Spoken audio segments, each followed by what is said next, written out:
Okay, so what we want to do is in this material summary, or in a so what we want to do is we want to change the material summary to include or use the description of the material as opposed to the name. So what you can see, I have a simple job open with a single cabinet. So I'm going to go to my reports, my report center, and I'm going to set up reports. I'm going to find my material summary so I can show you that I've already done this. It's actually fairly simple, but you can see I have, in mine I don't have any very particular descriptions, so this is all just default data sets. So to do this, let's go back to setup mode, and I'm going to go ahead and delete this report. And next we're going to find the material summary. There we go. So you can use either the standard or the optimized. It's up to you. We're going to work on the standard. We're going to go to the view mode, and you can see that it's just the typical material summary. Now I'm going to go to design report, and since this is a system report, it's going to ask me to create a copy. I'm going to hit OK, and again I'm just going to call this my material summary. Hit OK, and now we have the designer.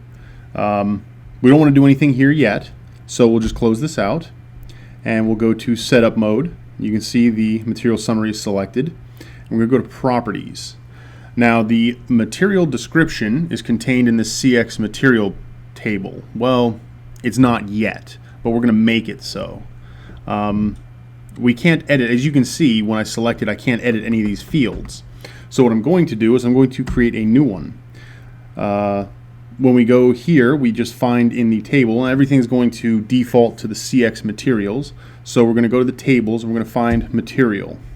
I just typed M in my keyboard to do that. And now I'm just going to go through here.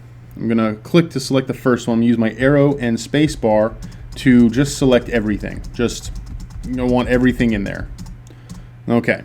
So now with every checkbox checked, we hit, we're going to rename the table as well before we hit OK. I'm going to call this new material just to make it unique, because we can't have two of the same tables. Cabinet Vision would then call it CX Material 1 or use whatever alias it decides to use. So we're just going to hit OK now. And you can see I've got the new table. And now I've got the name and the description. So to fix it so that I can use it in the report, I have to go to my parts table. I go to the SQL tab. Now this can be a little daunting, but what all we're going to do is we're going to click the first area here, and we're going to scroll down and select the whole SQL. All right, we're going to, on our keyboard, hit Control and C to copy it, because I don't want to edit there. I'm going to use a program called Notepad++. It's a great program. If you don't have it, I would recommend getting it just to have it. But it's got a lot of great features. One feature that we're going to be using is actually in, well, any notepad editor. But with this here, we're now going to hit Control and V. And now that whole SQL statement is right here. And we're going to go to this first one, this cxmaterial.name. Okay, this is what we want to change or include. So we're going to just double click on CX Material, and you see all the green areas show where that is, and we need to change this all to CX New Material. Well, this feature that I'm about to show you is in most notepad editors. When we hit Control and H on our keyboard, we can change, we see find what and replace with. This what it's allowing us to do. So I already, through testing, played around with this and got this. So what we'd have here is find what CX Material, which since we highlighted that, that's what will be put in there. And we want to replace it with CX New Material. So all I have to do now is hit Replace All, and we're done with that. Now we can close this out. Now after the name, this is where we get to add that field in. So we're going to go here to cxmaterial.name, and after the comma there, we're going to put a space, type in CX New Material dot description, and then a comma. Now we've added that to our select cause. You can see here's the select. So now it will select that out of there, but we will get errors if we try to use this SQL statement, because we have tried what's called to create an aggregate, which we're grouping all of this stuff together, but we didn't give the description as a grouping process or a grouping value. So we need to now add here, again, after the cx material.name, we're going to add cx new material.description and a comma. Now it will group properly and give us everything we need. The only step that's left is to look at the order by clause. This is what will sort the report.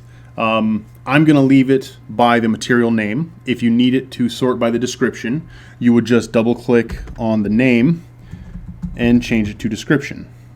Or if you have materials with the same name and different descriptions, you could do name then dot cx new material dot description.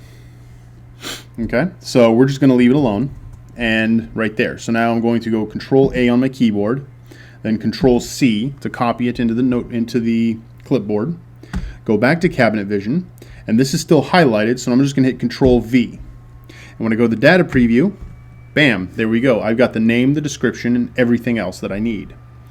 So we could delete the CX material.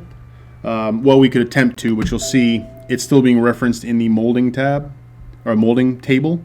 So I could go through and change this SQL as well, but for my purposes, I don't need it anymore, or I don't need to worry about the molding for the description. So you would just go ahead and do the exact same thing. You just change everything from CX material to CX new material. And then we could delete the CX material table. So for the purposes of this video, it doesn't really matter too much. So I'm just going to hit close. And now I can design the report. Go to my table parts, and you can see I've got two, but the first one here highlights the area where we want to edit the field. So I'll double click on that. And then we go to parts.name. Now, when I double click on that, it brings me to the editor. You can see in the sample area here, I've got 1/2 two-sided melamine because I'm using the name. So if I go parts.description, I get melamine in the sample. What I had done was use a formula to go parts.name plus open parentheses plus parts.description plus close parentheses. And there we go. Now I get the name and the description. Hit OK. Hit OK. Either press Control S on your keyboard or click on the save icon. Close this editor. And now if we go to the view mode again, there we go. So like I said, it's simple. There's a lot of things that have to be changed, but with a notepad editor like Notepad++ or even Microsoft Notepad, because we can, if you want to see, if I type in Notepad, okay, and I go, it has a find and replace as well. So I just use Notepad++. It's my favorite editor to use. But you can see I now have the material name and the description. So hope this helps.